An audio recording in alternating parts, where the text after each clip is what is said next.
Voilà, que Dieu nous bénisse, que Dieu nous fortifie, que Dieu nous aide en ce jour et nous prions à ce que la compréhension soit totale.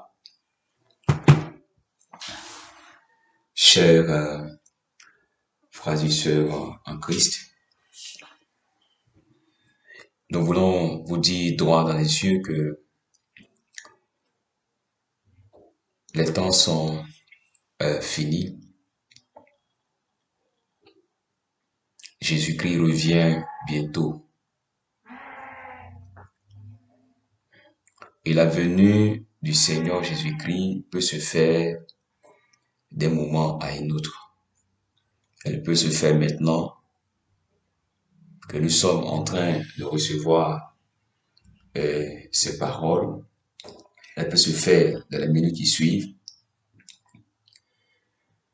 Et c'est pourquoi, en tant que chrétien, parce que quand je parle du chrétien, on est d'abord chrétien avant d'être serviteur de Dieu ou servant de Dieu ou je sais pas ce que nous sommes.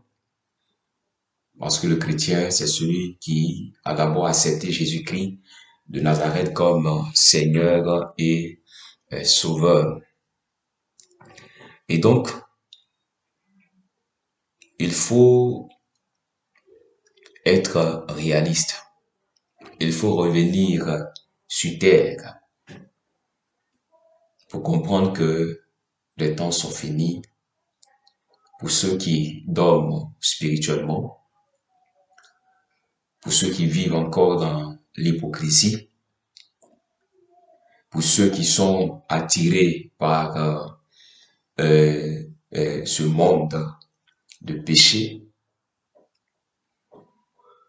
Nous voulons encore nous interpeller, parce que il s'agit de nous, les enfants de Dieu, à comprendre que c'est le temps de se repentir, c'est le temps de revenir au Seigneur Jésus-Christ. C'est le temps de parler à Dieu parce que nous sommes malheureusement conduits par des aveugles, par des gens, par des personnes qui ne pensent qu'à eux-mêmes, qui n'ont pas le souci des âmes, qui ne se soucient pas des âmes, des conducteurs qui pensent qu'à eux-mêmes, qu'à leur ventre. Et c'est le constat malheureux que nous faisons aujourd'hui. Donc, c'est le moment de venir au Seigneur Jésus-Christ. Comme l'a dit, venez à moi, vous tous qui êtes fatigués, chargés, je vous donnerai du repos. Et nous sommes véritablement fatigués par le péché, par la tromperie, par l'hypocrisie de l'Église et des conducteurs aujourd'hui. Nous sommes fatigués par ceux-là même qui se font appeler des pères, ceux-là qui se font appeler des conducteurs. Nous sommes fatigués parce que rien ne va, tout est mondain dans l'Église, tout est hypocrisie, tout est pratique du péché, tout est bizarre dans l'Église. Et c'est pourquoi nous devons nous ressaisir. Nous devons nous ressaisir parce que Dieu est assis dans son trône et le temps qu'il a fixé, ce temps-là, chaque jour, continue d'aller à son terme, continue d'avancer.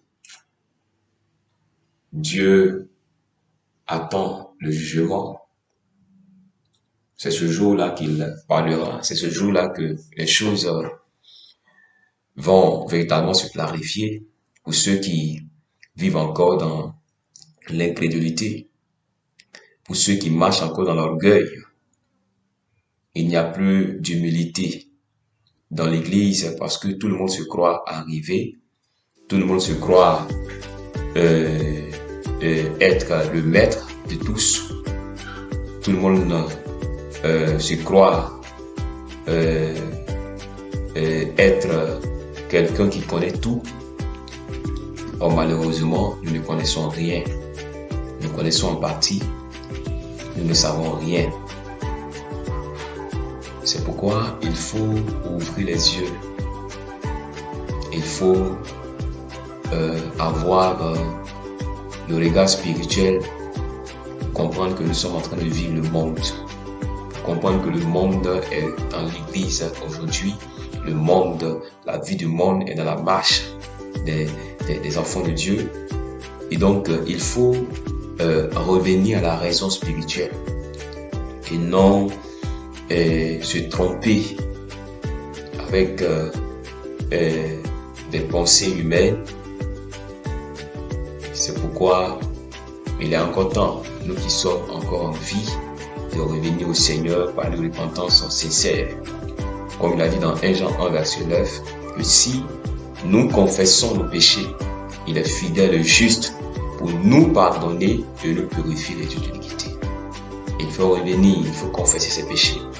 Il faut confesser ses péchés d'impudicité, d'idolâtrie. Beaucoup sont entrés dans des sectes aujourd'hui. Beaucoup sont animés d'un esprit de mammon. Beaucoup sont animés d'un esprit de sexualité. Beaucoup sont animés d'un esprit d'orgueil. Beaucoup se cachent derrière la tromperie du diable.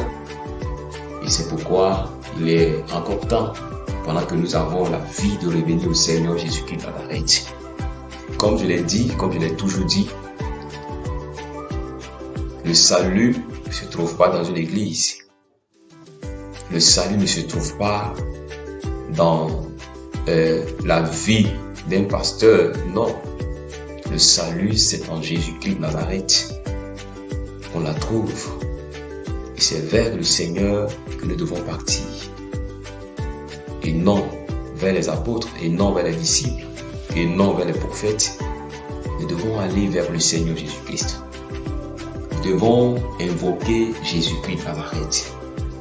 Nous devons faire appel au Seigneur Jésus-Christ, comme Bartimée l'a fait, comme la femme qui avait la perte de sang l'a fait, comme Jairus l'a fait, comme beaucoup de personnes l'ont fait.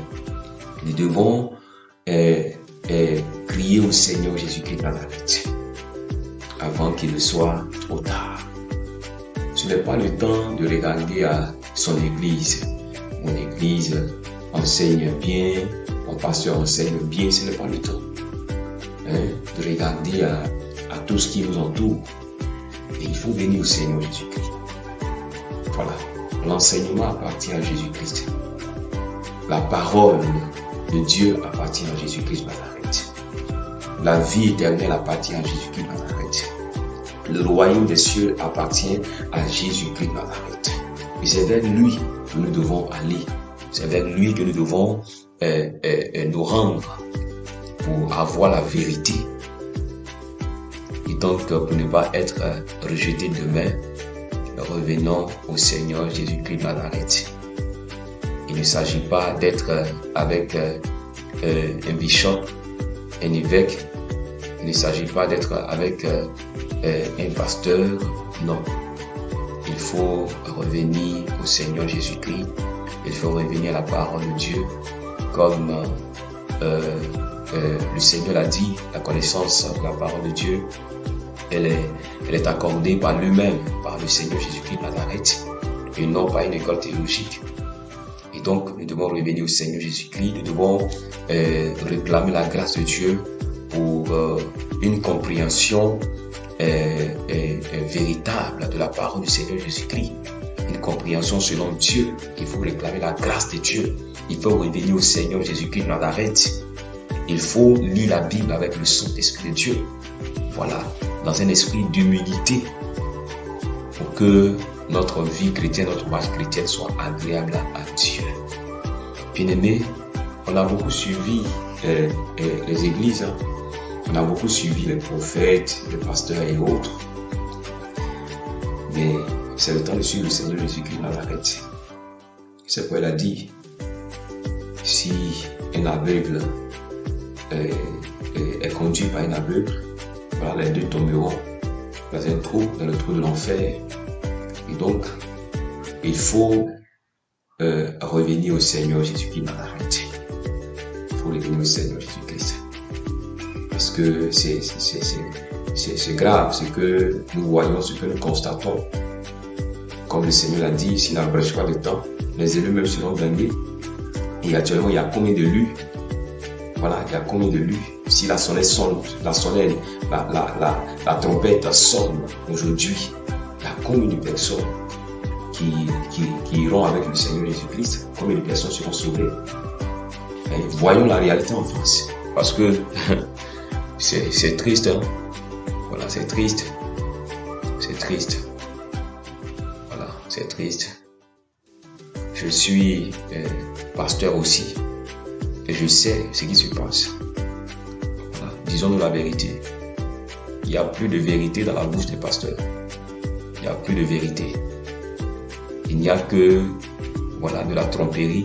Tout ça à cause des dîmes, à cause des offrandes. C'est malheureux. Voilà. Il faut le reconnaître. Je suis aussi pasteur. Donc nous devons revenir à Dieu, nous devons nous repentir. Nous devons nous repentir sincèrement. Voilà, c'est pas une question d'avoir des costumes ou bien je sais pas, non, c'est pas ça. C'est pas ça. Voilà. Je vais parler au pasteur, c'est pas ça. C'est pas ça. C'est pas ça le Seigneur nous a appelés.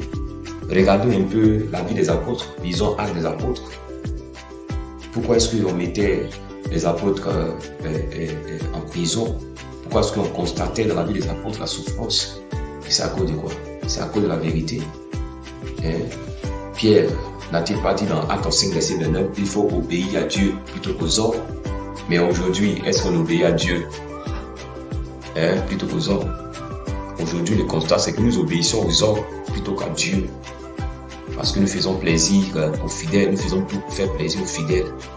À cause des offrandes, à cause des dîmes. Voilà. C'est la réalité. Voilà. Qu'on le veuille ou non, c'est la réalité. Les pasteurs ne sont plus crédibles. Les serviteurs de Dieu, les servants de Dieu ne sont plus crédibles. Voilà. Quand on voit quelqu'un prêcher, on voit quelqu'un parler, c'est pour s'attirer des honneurs. Voilà, c'est pour de l'argent. C'est tout ce qui se passe aujourd'hui dans l'église. Et donc, nous appelons tout le monde à se repentir. Voilà, y compris moi-même, nous appelons tout le monde à se repentir de manière sincère. Parce que le jugement va commencer par la maison de Dieu et nous serons sévèrement jugés. Et ça, n'oublions pas cela. Les serviteurs de Dieu, ceux qui se disent pasteurs, prophètes, apôtres, évangélistes, docteurs, tous ceux qui s'arrêtent derrière la chair, tous ceux qui se font appeler servants de Dieu, je ne sais pas quoi, nous serons sévèrement jugés. L'Église sera sévèrement jugée. Et donc, c'est le temps de revenir au Seigneur Jésus-Christ dans l'humilité. Voilà, dans l'humilité, parce que l'enfer est terrible. L'enfer est terrible. Malheureusement, l'enfer n'est pas réservé seulement au diable et ses démons. Voilà. Il n'est pas seulement réservé au diable et ses démons. Lisons Apocalypse, vous verrez que l'enfer est réservé aussi pour les chrétiens. Les chrétiens rebelles. Voilà, les chrétiens rebelles, les conducteurs rebelles, qui ont choisi de servir Mammon, de servir Dieu. Voilà. Et donc, si nous ne nous repentons pas, nous irons tous en enfer. Donc, que Dieu réellement nous bénisse, que Dieu nous fortifie, que Dieu nous aide à nous repentir. Voilà. Seigneur, merci pour ta grâce au nom de Jésus-Christ. Amen.